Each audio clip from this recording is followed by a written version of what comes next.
요즘 정치권의 화두죠. 조기 대선.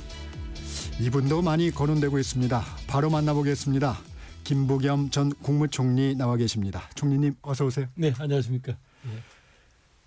먼저 조기 대선 상수입니까? 변수입니까? 많은 국민들이 아직은 조금 불안해하고 있는 건 사실인 것 같습니다. 제가 만나보니까 한쪽은 한쪽대로 뭐 대통령을 살려야 한다는 이유 때문에 네. 또 저희 민주당이나 혹은 야권 지지자들은 현재 여러 가지 대통령이 뭐 여러 가지 궤변을 열어놓거나 함에도 불구하고 네. 여러 가지 뭐 들리는 소문이 만만치 않다 네. 이러면서 우려하시는 분들이 많았습니다. 네. 총리님은 조기 대선 상황이 오면 역할이 있으면 하겠다는 입장이신데 어떤 의미로 받아들이면 되겠습니까? 글쎄 지금 현재 국민들이 제일 바라는 게 뭡니까? 조금 국정이 안정되는 모습을 보여라. 네. 헌정 질서가 어떻게 회복될 것이다. 네. 그 다음에 이제 민생 경제를 어떻게 살릴 것이다. 뭐 이런 어떤 게 지금 가장 국민들이 바라는 것 같습니다. 거기서 제 역할이 있다면 발언도 하고 행동도 하겠다 이런 입장이죠. 행동도 하겠다. 네. 요즘 그 지역 방문 일정이 좀 많으시죠? 아무래도 자주 네. 뵐 기회가 없었다가 조금 아무래도 요즘 자주 가는 편입니다. 광주 전남을 방문하셨고 곧 대구도 가신다고 합니다. 앞서도 잠깐 언급해 주셨는데 현장에 가보면 민주당에 대해서 어떤 얘기들 좀 하고 있습니까? 예전이 이제 조금 저희들이 탄핵 이후에 민주당이 그래도 원내 제1당이니까 네. 조금 국정을 책임지는 국정 일단을 책임지는 모습 또 어른스러운 모습 이런 것들이 기대를 했던 것 같아요. 그런데 민주당이 너무 밀어붙이기만 한 것 아니냐라는 뭐 그런 비판이 있고요. 또 그런 것들이 지금 최근에 보면 뭐 정당의 여론조사에서 양쪽이 비슷비슷하게 나오는 그런 결과를 이어지지 않았나. 그래서 민주당에 대한 좀 기대와 실망이 있는 것 같습니다. 총리님은 정치인으로서 좀 어려운 길을 가셨어요. 대구에서도 이제 출마를 하시고. 그런데 이제 호남과 영남을 다녀보시면 정서가 좀 다르죠? 그래도 이제 양쪽이 공통된 대한민국의 아마 구성원인 국민으로서의 공통된 걱정은 똑같습니다. 네. 이게 빨리 안정이 되어야 한다. 안정이 되어야 무슨 경제도 살 것이고 또 우리 아이들 위한 미래 준비도 하지 않겠나.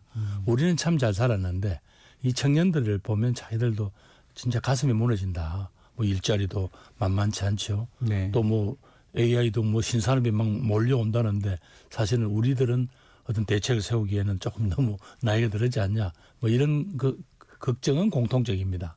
다만 요 이제 탄핵 정국을 바라보는 눈은 조금 네. 차이가 있어요. 네. 한쪽은 결국은 대통령이 느닷없이 계엄령을 통해서 네. 이 헌정 질서를 짓밟은 이른바 법치와 민주주의를 짓밟은 데 대해서는 이건 감당할 수 없는 분노가 있고요.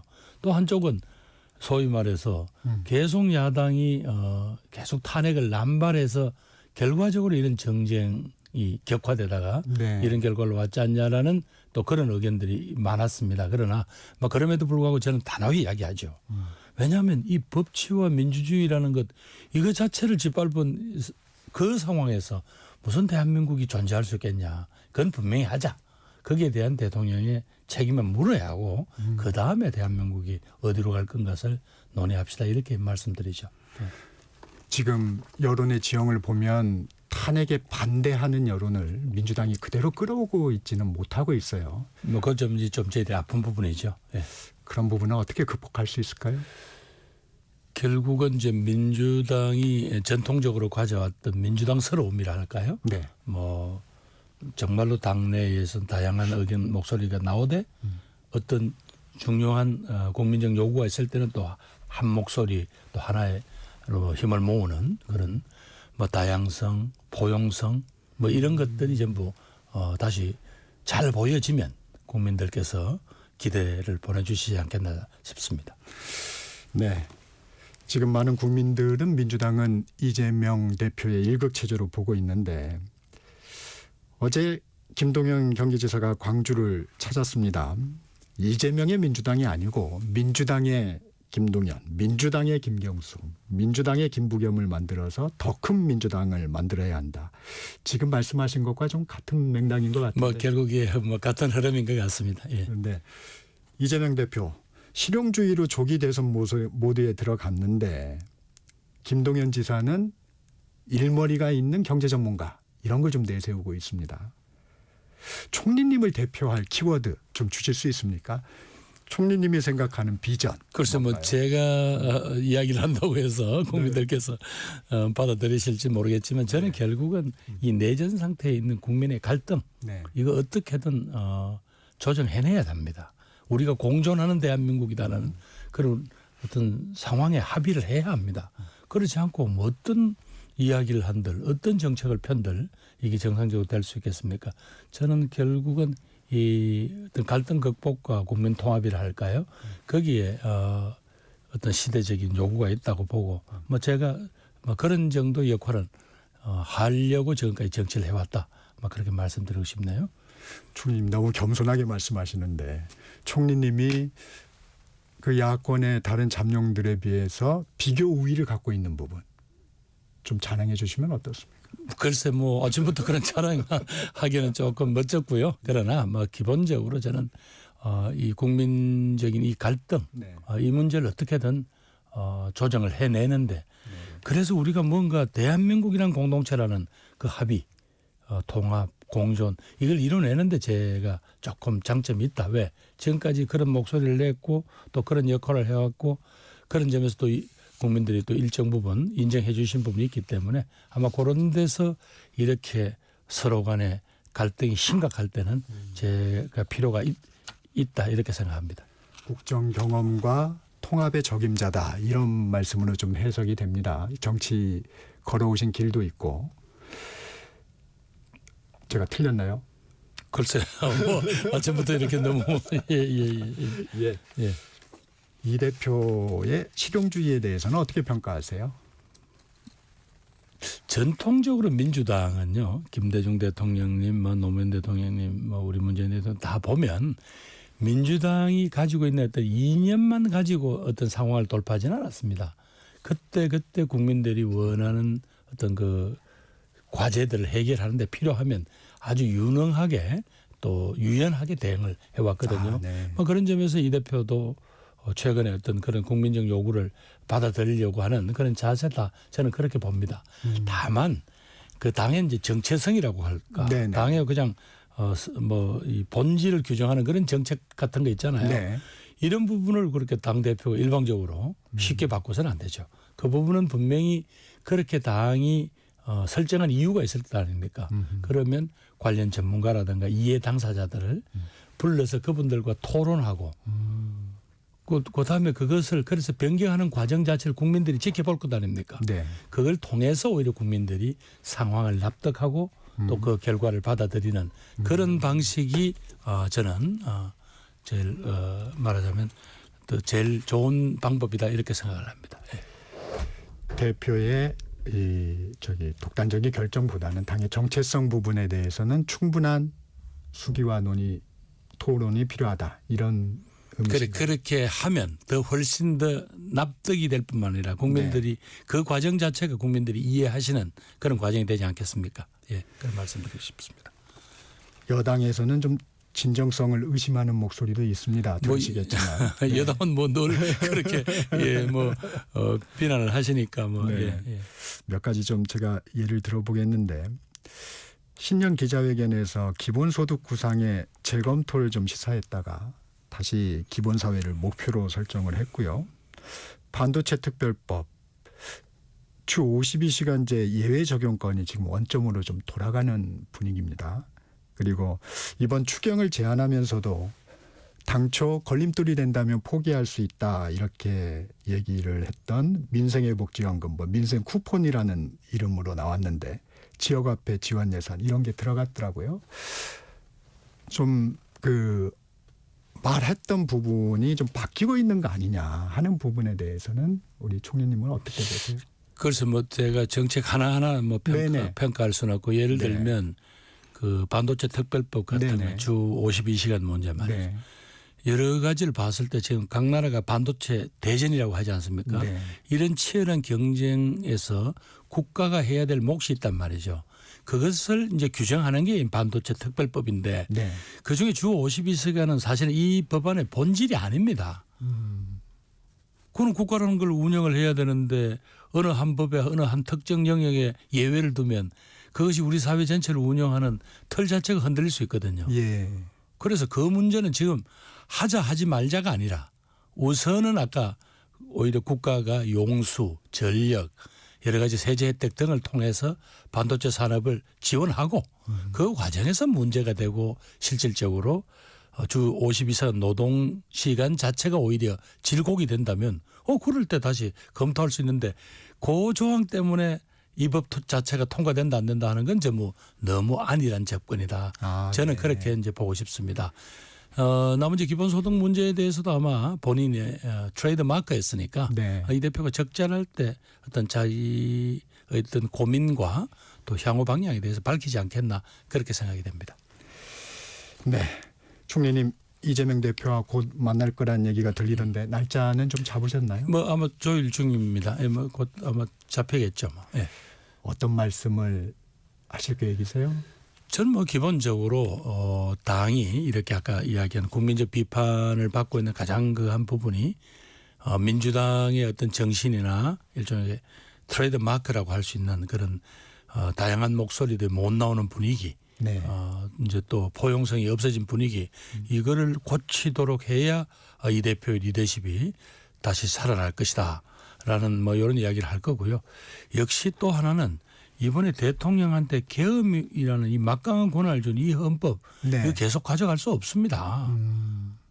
남북 대치 상황이라는 특수한 상황 때문에 들어갔던 유교와 또 휴전 뭐 이런 상황 때문에 들어갔던 이 권한이지만 이게 지금 21세기 한복판에 대한민국을 이렇게 무너뜨린 그런 게 됐다는 거죠. 이런 계엄을 할 수 없는 그런 대통령 권한 또 최소한도 모든 권한이 대통령에게 집중되어서 언제든지 대통령 한 사람의 리더십 때문에 국가가 혼란에 빠질 수 있다는 이 헌법을 그냥 두자고 하면 안 되죠. 이건 적절한 때 개헌을 할 수밖에 없다. 또 이번 기회에 개헌 논의를 시작을 해서 적절한 시점에 완료를 하자는 이런 이야기들은 이제 이 대표도 국가 지도자가 되겠다 그러면 약속을 해야죠. 예. 총리님께서 생각하시고 있는 개헌의 어떤 구체적인 어떤 제도 뭐 이런 게 있습니까? 뭐 제도는 방금 말씀드리지만 이 제왕적 대통령제를 분권형 대통령, 민주주의적 대통령으로 바꿔야 되겠죠. 그다음에 각 권력기관 간의 충돌, 이번에 국회하고 대통령이 충돌했을 때 또 이런 부분은 어떻게 조정할 수 있나 하는 거하고 또 무엇보다도 이 헌법이 통과될 당시에는 우리 국민 소득이 한 3,000불 내외였던 걸로 계획이 됩니다. 네. 그러고 난 뒤에 지금 벌써 10배가 했거든요. 여러 가지 사회 경제적인 문제들이 많이 발생했습니다. 그때는 생각도 못했던. 그런 데 대해서 대한민국 구성원인 국민이 요구해야 될 권리와 또 국민이 함께 져야 될 책임이라 할까요? 또 기업들도 대기업들이 함께 져야 할 경제적 생태계에 대한 이런 문제라든가 이런 것들이 이번에는 이 헌법적 우리들의 합의에 들어가야죠. 예. 네. 총리님 개헌에는 공감하는 세력들이 좀 많은 것 같습니다. 그런데 이제 개헌 시기를 놓고 조금 입장들이 다른 것 같은데 그러면 언제 개헌을 하는 게 적절하다고 보십니까? 저는 그나마 우리 사회가 좀 혼란을 줄이고 하려면 개헌 논의는 국회가 주도해서 각 국민들이라든가 뭐 전문가들의 토론을 국회가 지금 계속 이어가고요. 이 헌정 질서 뭐 대선이라든가 이런 거하고는 관계없이 그렇게 해서 그 안이 모아지면 늦어도 내년 지방선거 때 저는 개헌은 완성해야 개헌은 개헌안은 이제 국민의 승인을 받아야 된다고 생각합니다. 그럼 그 안을 언제부터 적용할 거냐 하는 문제는 다음 대선 후보들이 약속을 하면 되겠죠. 국민 앞에 약속을 하고 예. 다만 개헌안은 적어도 내년 지방선거 때까지는 통과시켜야 한다. 예. 알겠습니다. 총리님 어제 강연회에서 그 리더를 꼼짝 못하게 하는 팬덤 분위기가 있다 이런 말씀을 하셨어요. 그 어떤 의미십니까? 최근에 한 10여 년 사이에 우리 정치 지도자들 혹은 또 정치인들이 여러 가지로 이분들이 왜 제때 국민들이 상식적으로 생각하는 그런 발언들이 안 나오는 걸 이렇게 뭐 취재하거나 하는 글들을 보면 그 이제 팬들의 요구에 이제 따라가니까 그건 이제 팬들이 단순히 팬에 그치지 않고 팬덤 그분들이 정치적인 의사 결정을 한다 그런 취지인 것 같고요. 아마 점차 정치인들이 자꾸 거기에 빠져들어가서는 안 될 것 같습니다. 왜냐하면 정치인들은 공인이잖아요. 공인은 국민에 대한 무한 책임을 지는 것 아닙니까? 자신의 팬들의 요구에만 끌려다녀서는 공동체의 미래를 준비할 수가 없죠.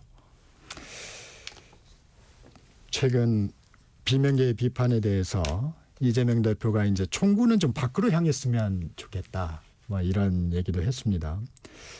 친명계 의원들은 비명계에 좀 나이 서 있습니다. 지금 포용성, 다양성 우리 총리님께서 강조하고 계신데 친명, 비명 간의 갈등은 어떻게 극복할 수 있을까요? 아무래도 이제 뭐 대선을 치러서 한 팀이 돼서 네. 같이 이제 땀을 흘리고 고생을 하면서 이제 그런 게 풀리겠죠. 그런데 그러려면 지금 당을 책임지고 있는 이른바 이제 주류가 먼저 손을 내밀고 품을 넓게 하는 수밖에 없습니다. 그건 뭐 역대 정당의 경험인데 민주당이라고 해서 현재의 민주당이라 해서 그 예외는 아니겠죠. 늘 세력을 품을 크게 해서 세력을 많이 모은 쪽이 늘 대선에서 승리해 왔죠. 이재명 대표도 이제 지금 이 비명계의 중진들을 만나고 이러시면서 포용 정치를 하겠다고 하는데 비명에게도 가능한 역할을 찾아 드리겠다 이런 말도 했습니다. 지금 구체적으로 어떤 방안이 이 통합의 방안이 될 수 있을까요? 그래서 그걸 뭐 제가 말씀드린 건 적절치 않은 것 같고요. 예. 뭐 큰 줄기에 대해서 저희들 이제 이런저런 네. 당의 뭐 민주성, 다양성, 포용성 이야기를 했으니까 이 대표께서 스스로 이제 그런 내용들에 바깥에서 이런 비판이 있구나. 무슨 총구가 문제가 아니고 이런 국민적인 요구가 있어서 이런 목소리가 나오는구나 이렇게 이해를 하시고 또 그런 고민을 하시겠죠. 네. 어떤 부분인지 그런 부분이 보였을 때 통합의 리더십이 발휘되는가 하는 부분을 저희가 참 궁금한데 구체적으로 그건 아무래도 예. 네. 이 대표께서 좀 고민을 하셔야 되겠죠. 예. 이낙연 전 대표 윤석열 이재명 동반 청산이 시대 정신이다. 이 부분은 좀 어떻게 들으셨어요? 뭐 이낙연 전 총리께서 네네, 그렇게 네네. 말씀하신 건 뭐 네. 들었는데 네. 뭐 그분의 또 의견이겠죠. 뭐. 예. 우리 김부겸 총리께서 생각하시는 지금의 시대 정신은 어떤 겁니까? 조금 길게 보면 뭐 이제 여러 가지가 있을 수 있겠습니다. 그러나 저는 짧게 봤을 때는 정말 국민들 사이에 지금 공존을 지금 화해를 해야 합니다. 사실상 거의 뭐 이 내전이나 다름이 없거든요. 심지어 지금 서로 합의할 수 있는 가치가 없잖아요. 지금 현재 최근에 길거리에서 붙고 있는 양측 이야기를 들어보면 집회, 광장 집회. 그 광장 집회에 나오시는 네네, 이야기들을 네. 들어보면 지금 대한민국이 어쩌다 이래 됐는데 책임도 전혀 다르지 않습니까? 한쪽은 윤석열 대통령의 계엄과 내란이 이렇게 이런 상황까지 몰고 갔고 그 무책임 그래서 책임을 지라는 건데 한쪽은 뭐라고 그러는가 하면 결국 야당이 다수 의석을 가지고 탄핵을 남발했기 때문에 결국은 대한민국이 이 지경에 이르렀다. 그래서 오히려 야당 보고 책임을 묻는 거란 말이에요. 이렇게 해서야 대한민국이 어떤 가치와 어떤 토대 위에서 설 수 있겠습니까? 그래서 서로 간의 입장을 서로 이해를 해야죠. 그래서 다시 우리 공존의 토대 위에서 대한민국을 다시 이렇게 세우자. 저는 이게 불가피하다고 봅니다. 참 어려운 과정이다. 어렵지만은 어떻게 그 외에는 무슨 방법이 있을까요? 서로 간에 같은 공간에 같은 시기에 살지 않겠다라고 서로 마음을 먹는데 어떻게 대한민국이 하나의 민주공화국으로서 설 수 있겠습니까? 정말 이 점은 정말 양측에 집회에 나가시는 국민들께도 네. 호소드리고 싶습니다. 상대편의 주장 자체 중에서 내가 들을 부분은 없는지 또 상대편의 주장 자체가 너무 터무니없다면 또 어떤 부분에 대해서는 점잖은 충고를 해줄 수 있는지 이런 고민을 좀 해주셨으면 좋겠습니다. 네. 이재명 대표가 그 교섭단체 대표 연설에서 말한 그 국민 소환제에 대해서도 좀 여쭤보겠습니다. 국민 소환제 어떻게 생각하십니까? 결국은 선출은 국민 선출권은 네네. 헌법에 규정돼 있죠. 네. 근데 소환도 그러려면 뭐예요? 헌법에 왜 자기 대표자를 파견하는 것도 헌법의 근거에 의해서 파견했다면 소환하는 것도 헌법적 근거에 의해서 소환할 수 있게 해줘야 되겠죠. 역시 이것도 개헌에 포함돼야 될 문제입니다. 긍정적으로 보세요. 이런 부분이 필요하다고 보세요. 어떤 정말로 이 한 번 선출되면 자기가 특별한 일이 없으면 그냥 조금 이제 조금 제대로 못해도 괜찮다는 것보다 이런 경고적 제도가 있는 것도 나쁘지 않다고 생각됩니다. 예. 근데 이게 저도 기억하기에 선거 때면 네. 좀 나왔던 것 같아요. 그리고 이제 선거가 끝나면 또 사라지고. 그러니까 이제 그걸 악용할 수 있는 어떤 그런 여지가 있잖아요. 네네. 그 선거에 졌던 상대편이 맞습니다. 악용할 수도 있는 거고. 그래서 아까 이야기한 이거는 헌법적 차원으로 집어넣어야 네. 그런 어떤 여러 가지 좀 그런 문제 악용할 수 있는 여지를 차단할 수도 있고 이렇게 되겠죠. 아니면 자칫하다가는 4년 내도록 그 논쟁만 하고 있으면 어떻게 일을 해요. 대표자를 뽑아라. 맞습니다. 윤 대통령 탄핵 심판 얘기도 좀 해보겠습니다. 최근 윤 대통령 측 국민의힘이 제기하고 있는 헌법재판소의 공정성 문제 이건 좀 어떻게 보고 계세요? 저는 좀 정말 이렇게 시비를 걸기 시작하면요. 대한민국의 어떤 제도가 나만 알 수 있겠습니까? 저는 뭐 일부 극렬 유튜버들이나 이런 분들 네. 다시 한번 대한민국 민주공화국 대한민국의 현실과 운명을 고민해 줄 것을 호소드리면서 저는 그 대신에 이제 헌재도 조그만 정도의 어떤 흠잡힐 일을 없도록 했으면 좋겠습니다. 정말 추상 같은 원칙과 자세로 쭉 이 결론을 내주셔야지.